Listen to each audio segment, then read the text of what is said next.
Here we go. So here's my top 10 tips.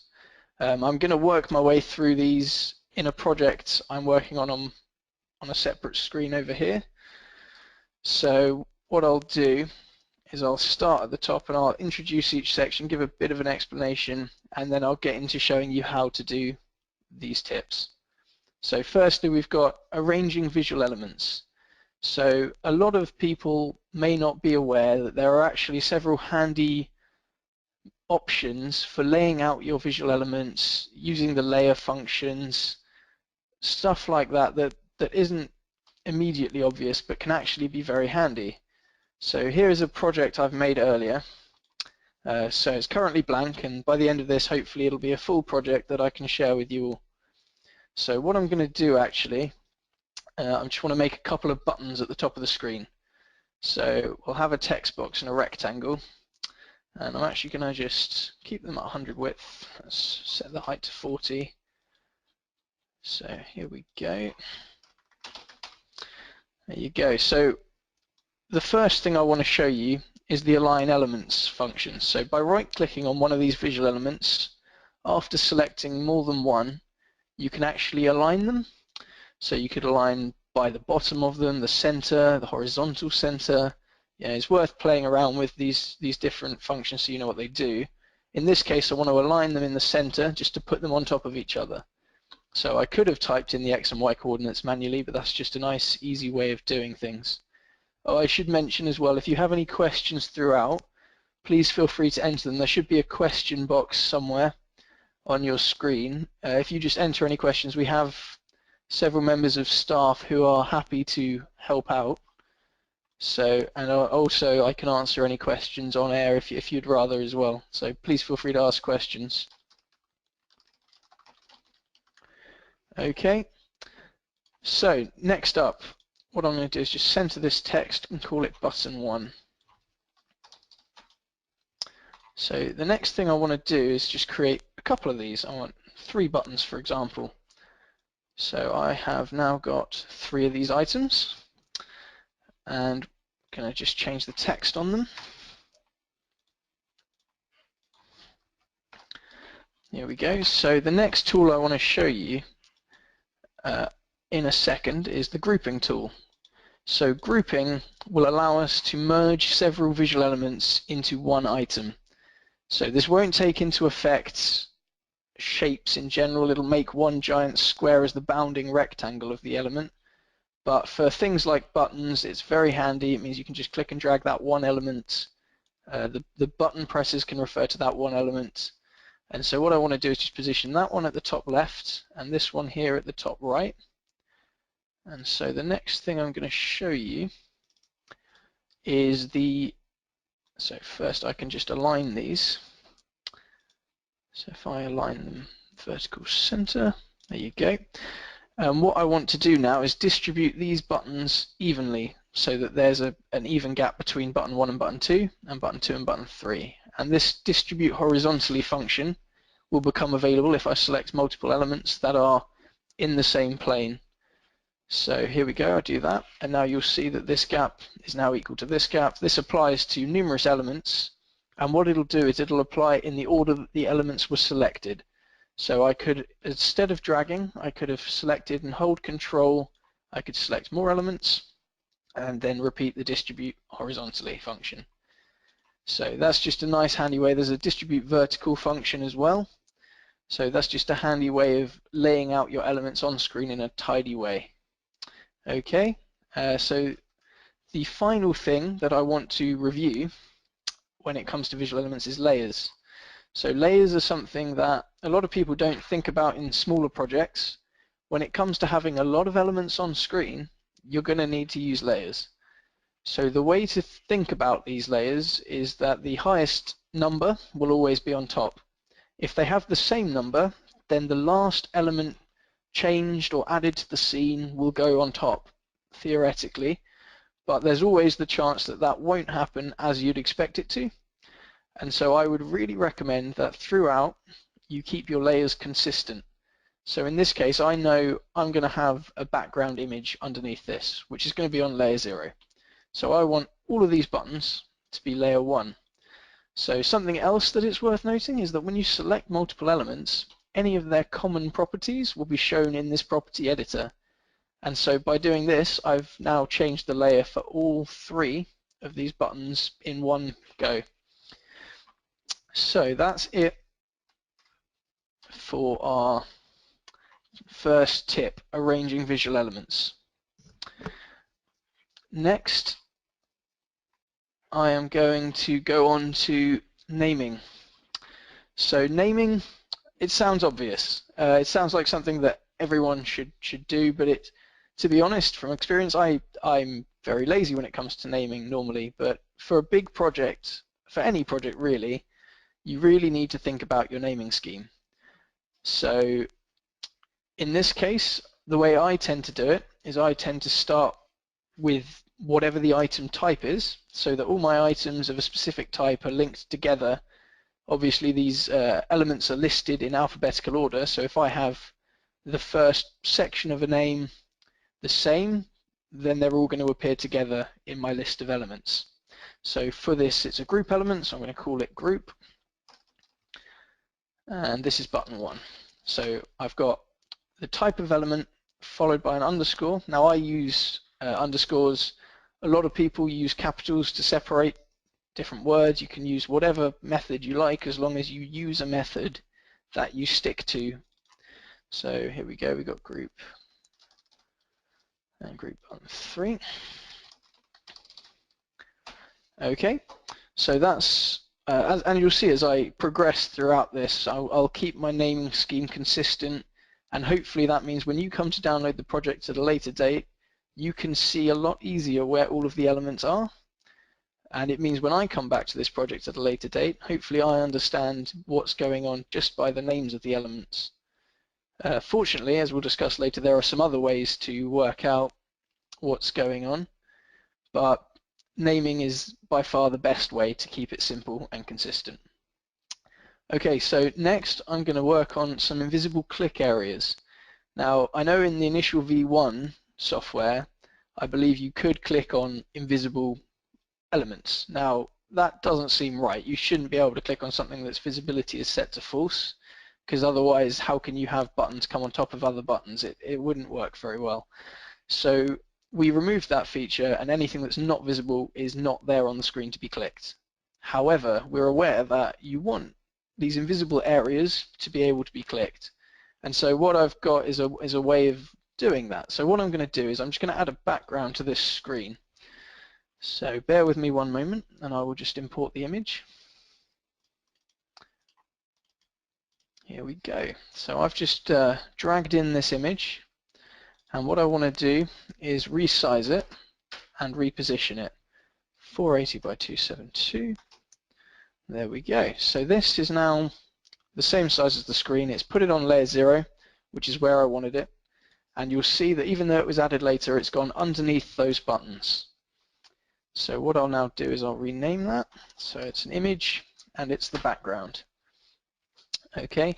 Another handy tip when you're dealing with these layers, so what you'll find is if I select multiple things like that, I've now accidentally selected the background. That's not something I really want to do. So you'll see these ticks down the left-hand side of the visual elements, and what I can actually do is untick that background. So it's still there, but it's not enabled for selection. So now I can select all my buttons, and my background image isn't selected. I can mess around with what I like nice and simply. Okay, so the next step, I want to add an invisible button over this arrow here. So a lot of people will want to have several buttons built into their background images because they don't want to chop and select different bits of their background image. They want to just put one image on and then have buttons all over that image. So what I'm going to do is use this rectangle as my selection area for that triangle. So here we go. I'm just going to roughly position it here. I'm not going to be too accurate. I'm a bit picky with these things though. So there we go. So what we'll do is now change the alpha property of the color. So the alpha channel, what you see on the color is you've got 1 byte, well, you've got 4 bytes. You've got alpha, R, G, and B. So your alpha channel is your transparency, red, green, and blue values. If you hover over, you'll see what those are. And what I'm going to do is just set that alpha value to 0. And what that leaves us with is an effectively transparent rectangle that is still technically visible. So what I actually want, I'm going to just change the layer of that just to be on the safe side. It's not visible, so it shouldn't matter, but I think it's important to keep these things consistent. And so this is going to be a rectangle, and this is our next arrow. Okay, so here we have our invisible button, but we have to actually add the button element to it. So what I'm going to do is just drag in this button. Now I quite like the name button as a description, and this is our next arrow. So when I link elements together, I try and keep them consistent. So you'll notice my rect is next arrow and my button is next arrow, so I can see that there's a distinct link between those two elements. And so what I'm going to do is link the visual element to this button. So this button is now linked to this rectangle, and what I can do is create an action load screen, and this is the next arrow, so it's going to take us to the next screen. So I'll just quickly add in a new screen. Here we go. Now I think it's probably best to name the screens, but I'm just going to stick with a simple screen 1 and screen 2. I don't like it when it doesn't have a number next to it though, because it could go anywhere. So we're going to link this screen loader here to screen 2. So when that's called, we're going to move to our next screen. And we want it to be called when this arrow is pressed. Okay? And so what I'm going to do is I'm just going to run that through on the emulator for you. Oh, and you'll notice I haven't put a visual element into screen 2. It's a message that annoys me, but it's necessary. So here we go. So we can run that. And if I press anywhere on the screen, nothing happens. And if I go for this arrow here, you'll notice the button is pressed, we go through to the next screen without any problems. So there we have invisible click areas. Okay, so the next thing I'd like to talk about is Boolean builders to update digital states. So this isn't immediately obvious what I'm going to talk about. It's a bit of a random one, but it's something that I've found in a lot of large projects actually makes a very large difference. So the main thing in large projects is the sheer number of elements. It can become a bit overwhelming, and so I look for ways to minimize the number of elements I'm using. And initially, when I wanted some alarm states, some custom alarm states, so I know you can use these alarm elements here. In more complicated projects, I tend not to use those. I tend to do it manually using a timer to check values and then update alarm states. So what I'm going to do quickly is just add 2 alarm outputs. And this is going to be the high alarm, and this is going to be the low alarm. Okay, and so both of those are going to default to the off state, and I'm also going to add 1 analog input. So this is our analog.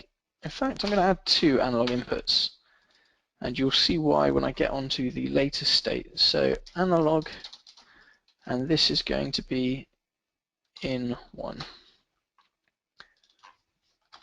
And the same for the second one.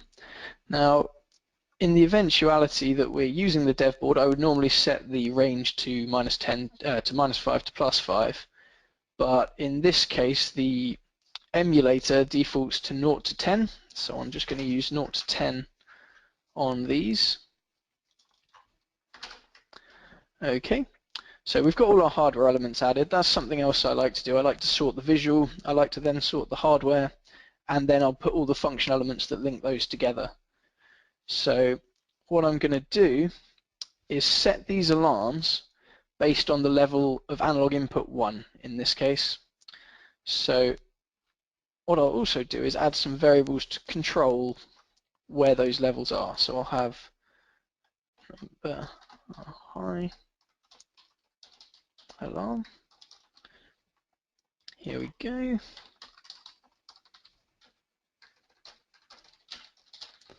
There we go. And these high alarms are going to be at 5 volts, No, actually I'm going to put them at 7 volts. And the low alarm is going to be at 3 volts. Okay? So what I'm going to do to implement this, so normally what I would do is I would have a timer which calls a logic builder, which determines whether it's high, and then I would have a timer which calls another logic builder which determines whether it's low.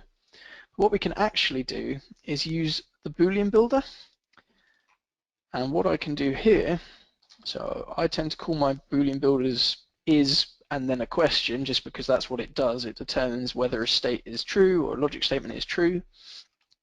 So I'm going to call it is high alarm, and I've put an extra capital L in there.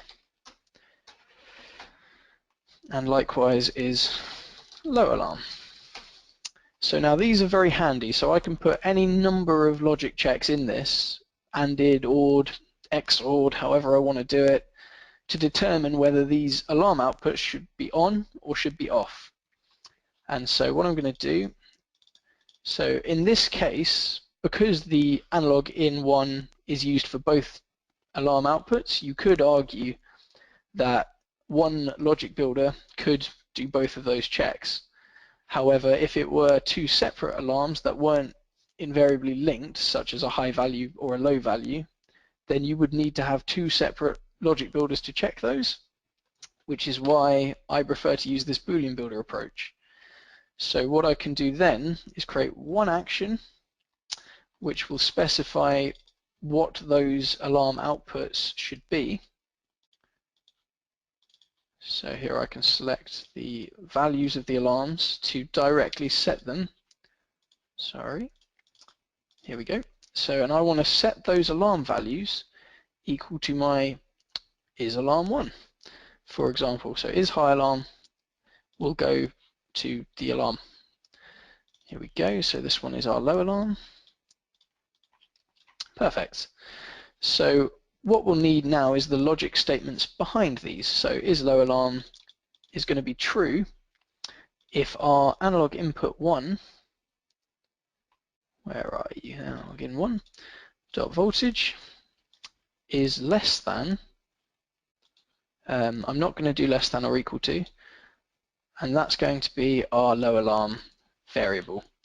So something you'll see is that when I'm looking to select all these elements, I've got a good idea of what each one of them is just by looking at the name. That's just reinforcing that point that naming is very key throughout this. Otherwise I would be looking through, is it button 1, rectangle 2, it gets very messy. So another thing I could do, and it just speeds things up a bit, is copying and pasting. It sounds silly, but some things you can copy, some things you can't. Equations, copy and paste the sections you want, it helps a lot. So here the only thing, I mean they're all different, but it's just, in fact no, that was the same. So analog input voltage, and then I'm just changing this variable here, and this has to be greater than. Okay, so there we go. We've got our logic statements, we've got our action, which sets the alarms. So this action, when called, will set the alarms equal to whatever they should be based on those logic checks.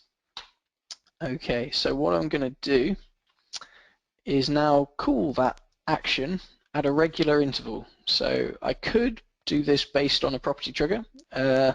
What I prefer is when it comes to analog inputs, I prefer to manually set the refresh rate or the check rate. So you could use a property trigger, but it runs a lot more and it uses a lot more processing power, and it tends to be that it just looks like it's flickering. If you're displaying a value, it doesn't look as nice. I think it's nicer if you say every half a second, update that value. So I tend to use a timer for analog devices. So what I'm going to do is I'm going to check that alarm output every 100 milliseconds because I do want it to be relatively responsive, and simply going to call this action set alarms, and I would like it to run immediately when the screen turns on. So this is our timer underscore set alarms. So again we can see that this timer is linked to this action, and then looking we can see that we're checking our values and we're setting them. Okay, so there we have it. Let's just test that one now then. Here we go. So it's linked to analog input 1. Let me just bring in our alarm outputs for you. Just 1 second. Here we go. So you can see we've got the alarm output on. As it moves, it's turning on and off as we'd expect. Okay, so there you have it. The next section. So that was Boolean builders to update digital states. Next thing I want to look at is templates. So templates are very helpful. So what you'll find quite often is that a lot of screens will have a lot of similar features, or in one project you'll think, oh, this bar graph I've created with all these elements is really nice, I'd like to use that in other projects in the future. And the best way to do that is through the use of templates. So what I can do is I can select any number of elements, visual, functional, or hardware, and I can actually create a template of those. So for example, I like this layout on the screen. In fact, I'm going to select it down here just to ensure. So you can deselect items by holding Control and clicking on them. So I've selected all of these visual elements. I want these on my second screen. I think I might want them on a third screen. I don't know, but I like how they look. And the other things I'm going to want are this arrow button here, which I'll want the functional part of that. And I'll probably also want the screen loader part of that. Now, am I interested in the alarms and the analog on the other page? I think I will want the analog inputs, so I'm going to keep those as part of my template as well. So let me just save that as template, so I can right click on it, save as template, and here you go. So it's added a template to this user defined section at the bottom. It's worth noting that that section isn't actually visible until you have some user defined templates. So if you're wondering why you can't see it, that's why. Now it's also possible to import other people's templates. So if your colleague has come up with a great way of laying something out on the screen and a combination of math builders and actions, so for example, someone's come up with a thermocouple maths builder series of elements and you want to share that with your colleague, you can actually right click and export your template, and then similarly right click and import someone else's template. So that's just a really handy way of sharing clever little things you've done. For example, we can come up with some templates if people ask for them, and we can send them out to you as a template, nice and easy to add to a project. So yeah, what you'll probably want to do first is rename the template. So this is going to be my template. Now this is, let's call it template backdrop. Okay, and what I'll do is I'll quickly come over to this screen. I can get rid of this placeholder rectangle now, and I can actually just add that there. So bang, it's all gone in exactly as it was on the previous screen, which causes us a slight problem in that this screen loader can't point to itself. Well, it can, but it doesn't know what you wanted, so it's going to go back to its default state and ask again. And actually what I want to do is loop it back around to screen 1. So what we'll see now, if I run this straight away, is that actually we've got, well, you may not see a lot. The one thing you'll notice is that the alarms won't work on the second screen yet because I didn't copy them across. So that's how we'll check that it's changed screen. But when I click that, we can see that the alarms are turned off and it's gone to its second screen. And it looks exactly like the first one, exactly what we wanted from our template. So I'll probably want to put a screen identifier on there somewhere. I'm going to add stuff to it, so it'll be obvious later. But then I can click the button again and that's cycled back. You'll see that the alarms come back on. We're back on screen 1.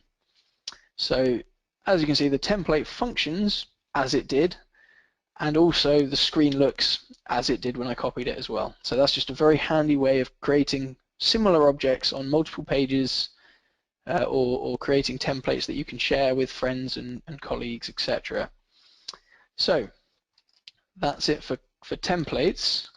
So next what we're going to do is we're going to look at variables. So in my opinion, variables are a great way of sharing things across multiple screens, and primarily that's what they're used for. Now there is the ability to also have persistent variables, so you may want stuff stored even if it's only on one screen. So as I showed you earlier, the variables tab is just up here on the top left of your design studio. Pardon me. And you can have several types of variables: Boolean, color, number, string. Now the most commonly used is probably number. If you're incrementing a value and you want to save it when the device is turned off, or you're counting a number of pulses and you want that count to continue while you're on another screen. So one thing you'll notice is that any Maths Builder values, any values that aren't stored as a variable will disappear when you change screens. So that's why we have our variables, and it's very important to use those. So what I'm going to do now is talk to you about how you set up those variables when you change screens. So what I'm going to do is I'm going to actually make use of these buttons I created earlier by having a text box which displays which button was last pressed. Okay, so here we have our text box, and I'm going to set it to 0 by default because no buttons have been pressed. Right, I'm happy with the size. I'm not going to fuss too much about the formatting of it, but what I'm going to do is name it. So this is our text state, and we're going to have a variable that's a number called number state. Okay, and that's defaulting to 0, much like the text. So what I need to do now is add a button for each of these button visual elements. So we'll have 3 button elements. We've got button underscore 1. So you'll notice that my naming scheme has deviated slightly. So these buttons are linked to these buttons over here, which are group button 1. Because these are buttons, and my identifier, that I wouldn't want to have button underscore button 1, that would be pointless. So I've just gone with this simpler naming here. As long as it gets the right idea across, that's fine. So I'll proceed with this then. So I'm going to just link these up to the appropriate visual elements. So button 2 links to group button 2, and likewise button 3. Okay, and what I'll need now is an action for each of those buttons, and what that's going to do is it's going to update both the variable and it's going to update the text. So here we go, 1, 2, 3.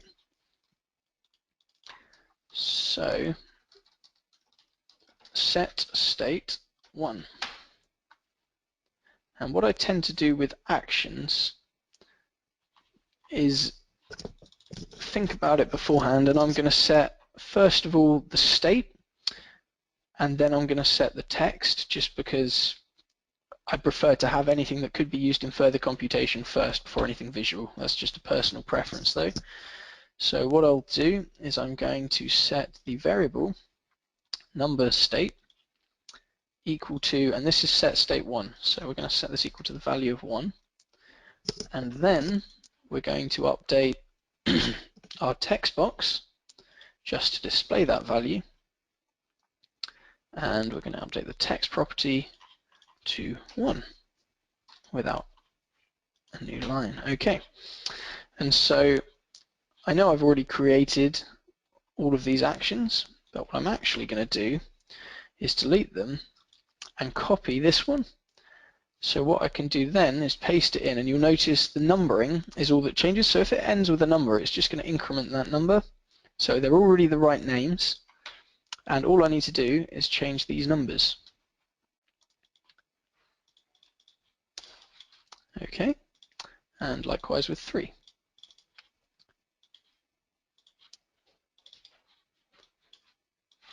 There you go. Okay, so now those actions will perform the right things. I just need to link them to their buttons. So when button 1 is pressed, we want to action set state 1. And likewise for 2 and 3, we're setting them to their appropriate state. Okay, so I appear to have copied the text as well.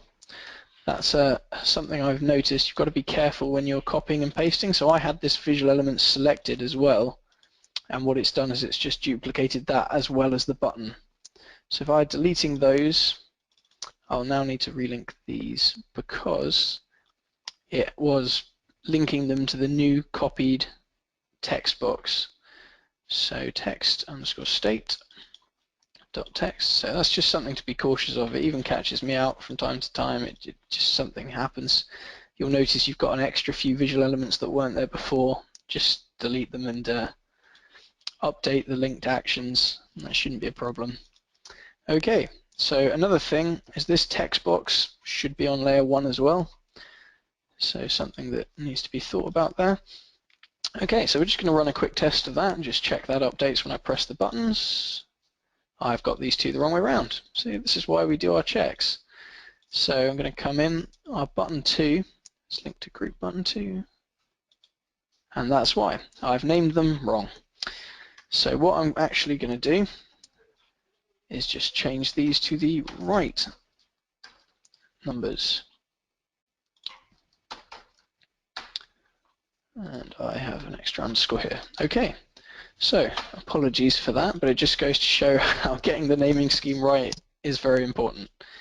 If you don't know what it is, you're going to be linking the wrong things together. So here we go, button 2 should actually be linked to group button 2, and button 3 should be linked to group button 3. Okay, and there we go, running that again.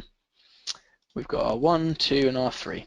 And those are going to be stored into our variable, so that when we change screen, we will have that number. So what I need to do now is on that new screen, I need to add this, and I'll keep the functionality with the buttons. And what I'll do is I'll add a timer, and I'll show you how to use that to perform several actions when the screen initially loads. So I'm going to copy across this text state. I do actually want that this time. And I'll copy buttons 1, 2, and 3 along with actions 1, 2, and 3. Okay. And I'm just going to paste those straight in to this screen here. So what have we got? I've named these, interestingly, I've changed the names of these elements, which is why they haven't linked up correctly. So what we'll do now is you'll see this is what the name was previously before I changed it, is I will just delete these again and paste them in one more time. And you should see,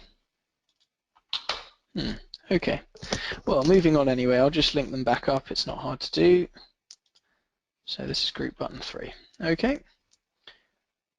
So our screen load is correct still, buttons all seem to be linked to the same thing. Let me just check, so again we have the issue here, these two are swapped, it's because I copied them and that's part of the template, so I want to go back and change that template later. But what I'll do for now, let's change that. There we go. Okay, and so hopefully this will now operate on the second page as well. It hasn't copied across that variable yet, so when it loads that number is still 0. But, and once again, these are still swapped because I didn't change the links here. Okay, so just by changing these, so like I say, we really need to go back and change that template before we use it again, but I'm not going to be using it just now. To speed things up, I'll avoid that. So what I'll do is just run that through again, check that does what it should, 1, 2, and 3. That's exactly as we expect. So now we just need that number to be set when we change the page. So let's just check those are all correct. Yeah, so everything's fine. So what I'm going to do now is I'm going to use a timer in order to actually implement the onload functionality. So here we go, we've got our timer. Now what we actually want is for this to only run once, and we want it to run immediately. And what I'm going to do, you don't have to do this, but I tend to use a property trigger linked to that timer. And what that does is it allows us to schedule multiple actions. So normally you can do everything with one action, but if there are a couple of other things, if you want to perform several logic checks when the screen loads, this trigger is the way to do that. And so by calling that, you'll notice I don't actually link the trigger to anything. You don't need to. What it does need is a scheduled action. So what I'm going to do is create an action now which basically sets that value for me. And this is our onload action. So at the moment that trigger wasn't necessary, it's only performing one action, but if more come at a later date, that means I don't have to change everything. I can simply schedule more in. So it's kind of an expandability feature, which I like to include in a lot of projects. So here we go. And what I'm doing is I'm setting the text equal to our number state when the screen loads. Now, something to be aware of is that is an integer, so it should hopefully put it in the text box as an integer. But if it's not, and you want to control how that string appears when it converts from an integer or a number to a text value, then you use one of these string converters here. So if it doesn't work, I will show you how that happens. Oh, and I forgot, I think I need to link. No, we're all good. So that's only in screen 1 at the moment. So if I come into screen 2 here, and I'm going to set it to 3. That was screen 2. So you'll notice that when I come into screen 2, that value is loaded. So whatever it is, come set it to 2, come in here, it's 2 still. And so that seems to be working. What I'm going to do is just copy that and nothing else, got nothing else selected, over to our screen 1. There you go. Hopefully I don't really need to change any of that. So I can just run that. Button 2 stays as 2. 1 stays as 1. So we're changing screens, and this variable is visible, stays the same when you move between those screens. Now, that's a really handy feature to have when you're using multiple screens and these variables that need to be apparent on both screens. So that's my next tip. So next we're going to look at bar graphs from a maths builder. So this is a feature that we have had asked for a lot. So we've got our standard bar meters, our fill meters, which do all the scaling for you, and they just scale a bar as appropriate. And what a lot of people want is to link that with the value output from, say, a maths builder or RS232 or anything like that. And that is a feature we are looking to add, so the ability to add or to link that directly to a fill meter. But in the meanwhile, just through the use of some simple maths, you can in fact just calculate the width of a rectangle and change it as appropriate based on the output of a maths builder.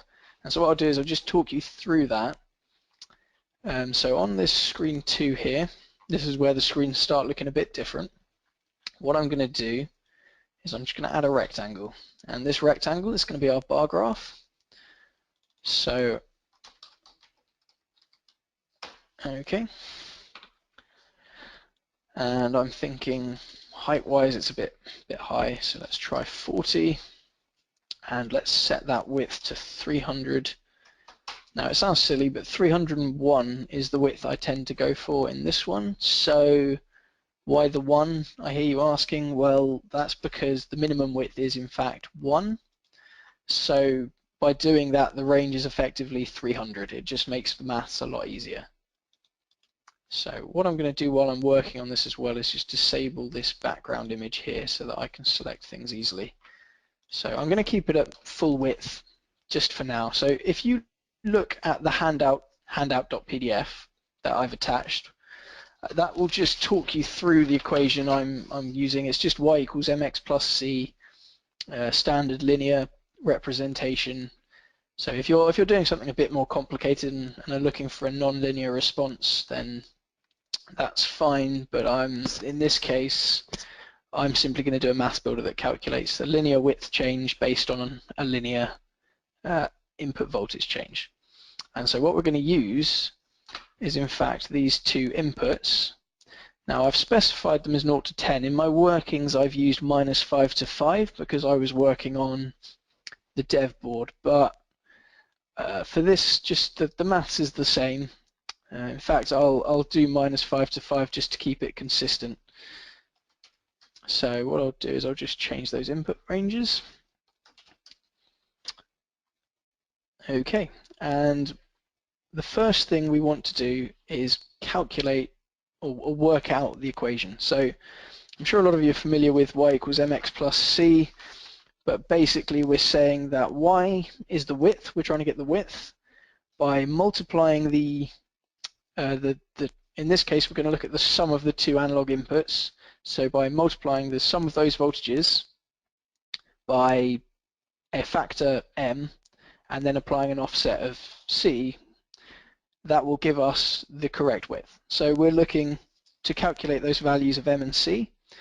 So just working my way through the equations I've shown you, we're calculating m by looking at our slope, so the change in width divided by the change in voltage. So at maximum width we're at 301, and at minimum width we're at 1, so our change in width is 300 over that range. Likewise, maximum voltage is going to be plus 10 because we've got plus 5 from one input added to plus 5 from another input, and the minimum is going to be minus 10. So you can see I've just taken one divided by the other, and that gives me a slope of 15. So that means our m value is going to be 15. Now looking at the c value, we simply plug in that m value and two known values for the width and the voltage, and we can calculate what that offset is. So you can see I've performed that equation there, and it gives us an offset of 151. So we know our equation for calculating the width is going to be sum of voltage times by 15 added to 151. So what I'm going to do is actually put that in now. So I'm going to create a maths builder. So this first one is going to give me the value of the sum, and that is simply going to be one voltage added to the other.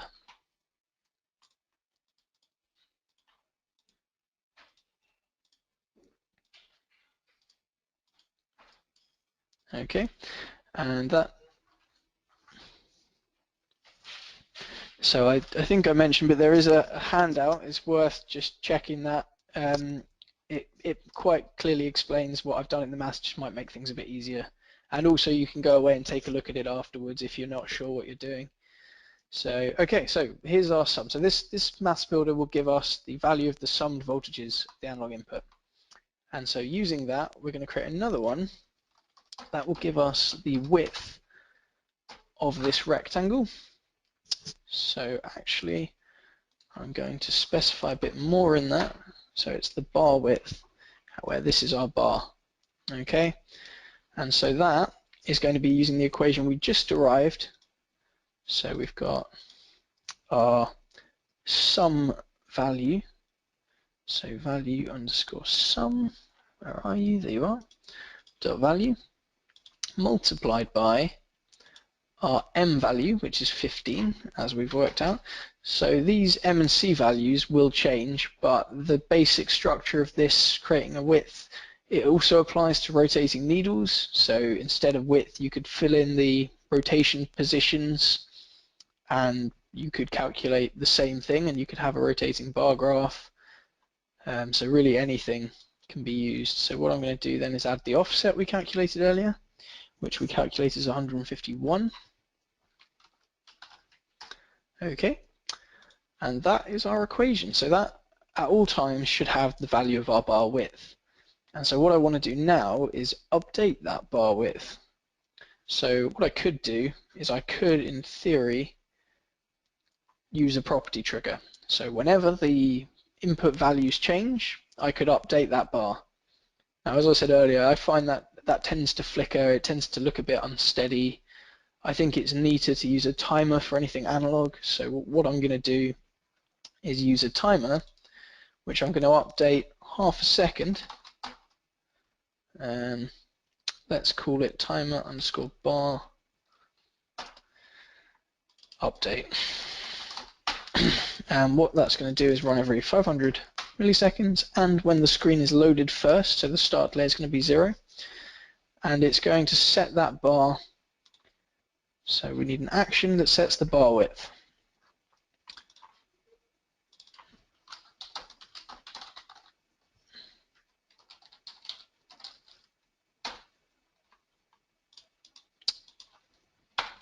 Should keep that naming consistent. There we go. So that timer there is going to call that action, and it's going to run every 500 milliseconds. So Here we go, and all that's going to do is set the width property of our bar, so rectangle, and it's a bar, and the width property is down here, equal to the calculated value of that maths builder. So we're looking for our value bar width, and there we have it. So what I'll do now is I'll just run that example. And if we come over onto the bar screen, now you'll notice these are set to 0 and 10 at the moment, and I've set this up for between -5 and 5. So that's why we're seeing a bar in the middle, because these values are technically in the middle. Here we go. Okay, so now if I update this half a second later, that's going to update, well, not necessarily half a second later, but there's a half-second gap between its updating periods. So there you go. That seems to work as expected. So there's your bar graph. Just to show you it can go a little bit faster if that doesn't look fast enough for you, let's just set this timer down to 100 milliseconds. Here we go, so that may just update a little quicker. Once again, it's 0 and 10. Just 1 second, I'm on the wrong screen. So here you go, so you can see that that's updating a lot more regularly now. So you can change it around to whatever your customer or you require, whatever you think looks nice, or you could use a property trigger and that will give you almost instantaneous response to any changes. But as I say, it will be more processor intensive. So in large projects, maybe think about whether you actually need to be showing something instantaneously and whether the smallest change really needs an update. That's entirely up to you. Okay, so that's it for bar graphs from maths builders. So next, I'm going to talk you through the basics of RS232, because this is one of the features we've added, but we haven't got quite as much documentation out there as we'd like, and there's a lot of people looking to use RS232. So hopefully this will give you a quick rundown of what all the properties do and how to use it. I don't have an RS232 device set up here, so I won't be able to show you it working, but hopefully you'll be able to try it out on your end and get it working without any problems. So here we go, RS232. I'm going to add it to this screen. I'm not actually going to add it because of demo purposes and I don't have it connected, but what I'll do is I'll add the elements.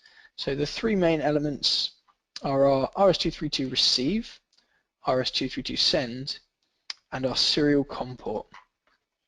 There are a couple of others, like this error handler here, but for this, I'm gonna ignore that. I don't think it's that necessary for this. So let's start by looking at the hardware element. This is kind of the core of your RS232. So you can think of this as the physical connection. We're looking at things like the baud rate, parity, stop bit, flow control. Now, if you're talking to a PanelPilotACE, you'll see there's a service type here. So PanelPilotACE to PanelPilotACE communication comes under native. Basically anything else, I'd suggest machine to machine. You're looking at terminal. If you're plugging it into your computer and talking to it through TerraTerm, again, you're looking at terminal use. So really native is just PanelPilotACE to PanelPilotACE. So baud rate and parity, stop bits and flow control, you should know what your target is set up as. If you're using this as a master device, then you should likewise know what you want it to be set as. These are a very simple standard RS232 settings. So if you have any questions on these, you can always ask them, or you could Google them. There's plenty of information out there on what these are, and any datasheet will tell you the device you're connecting to what is required. Most PCs can handle any of these settings if you're using a USB to RS232 converter, so don't worry about it too much. I would just leave them as default unless you know it needs to be different. So terminal mode is something else to look at. So your single raw data, this is basically telling it that it doesn't want any pretty wrapping around it, so that if a user is looking at it, you know, that's when you're looking at these prompts. What that's doing is it's adding a little prompt which shows what you've done, where the code or where the terminal is currently at. It just makes it look nice. If you're talking machine to machine, you don't want any of that. You're going to want to use single raw data, multiple raw data, depending on how much information you're sending. And if you're talking to a user on, say, TerraTerm or a terminal application on your PC, you probably want to use the prompts. It just makes it look a little neater. You can actually see what you're typing. Very useful for stuff like that. Okay, so next we have, let me just put in multiple so we can see all of these options. So we've got the send and receive terminators. So what they are is they are the characters that it is expecting or it's going to put at the end of one RS232 send or receive function. So for example, we're sending each analog input's voltage value over RS232. What we're going to do is we're going to send, if we're sending, we're going to send the first value followed by the second value, followed by a separator, followed by the second value, followed by the terminator. So this send terminator here. So if we've got a separator of space, we'll send value 1 space value 2, and then we'll send the terminator. Likewise with the receive, I'll talk you through it a bit more in a second, but basically these are what goes on the end and what goes in between the values. Okay, so moving on to the send and receive themselves. The send element here, you specify the serial port. That's pretty standard. Oh, sorry, this is receive. Let's start on send. You specify the serial port, and then you just specify all of the values you want to send, and these will be separated out by the specified separator. And also you can add a message that goes before the value, a message that goes after the value, and at the very end it'll put the terminator. Okay, so moving on to the receive function. Now the thing that is important to note about the receive is the alias. So when you receive something, you need a clear identifier at the beginning before it receives a separator which identifies which function to call. So by default, that will be equal to the name of your receive function element. However, you can specify now an alias which removes the limitations of names. So you'll notice names can't have certain characters, can't be certain lengths. An alias can be, so it just removes that limitation. And then once it's received the alias, it receives the separator, followed by any number of values and further separators. And at the end, you should have a terminator. And then you've got this action element here, which allows you to call an action when the function is received. So if I put all of my received data into variables, and then I want to do something with those variables at the end, I can put the action that does it in there. Okay, so just a couple more things. I'm going to show you about element relationships. Now this is a really handy tip that isn't commonly known, and it really helps in a large project to work out where everything is. So what I'm just going to do, I'm just going to get rid of those serial elements.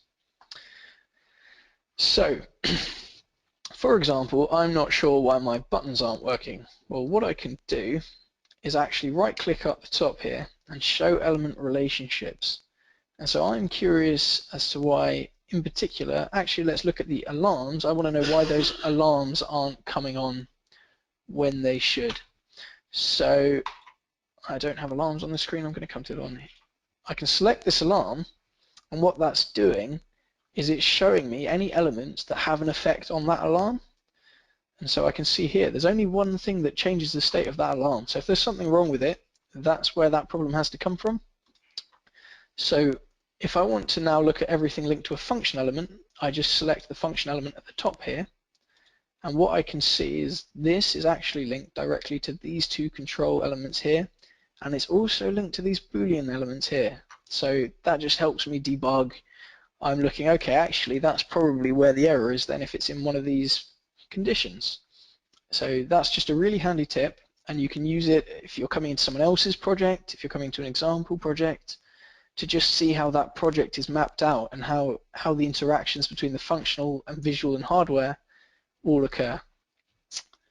So finally, we're going to look at the custom splash screen.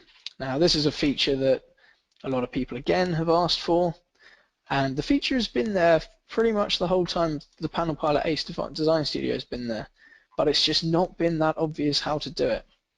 And so what I want to do is I want to right click up here. So you'll see I've got a device connected. This won't be here if you don't have a device connected, but once it is, you can click on your device configuration, and you can actually set the splash screen at the bottom here. Now there's a couple of other features. Setting the device name is a new one. That's very handy. If you have multiple devices and you want to clearly identify them, you could actually give it a name so that when it plugs in, it'll say up here what it's called. You've got the real-time clock. What I want to do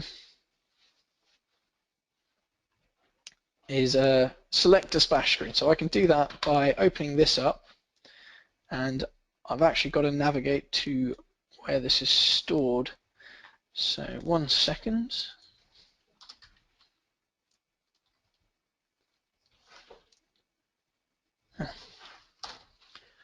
One second here, it should be somewhere in here.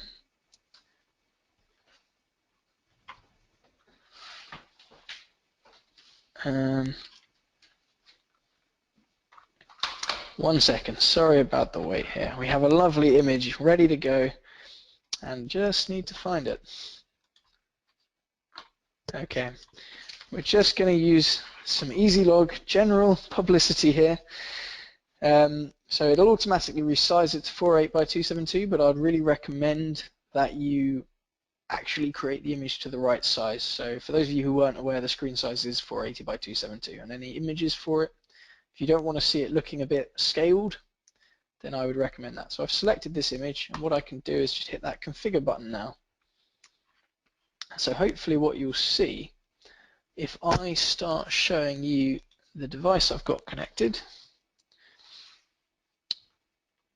if I just now reboot that,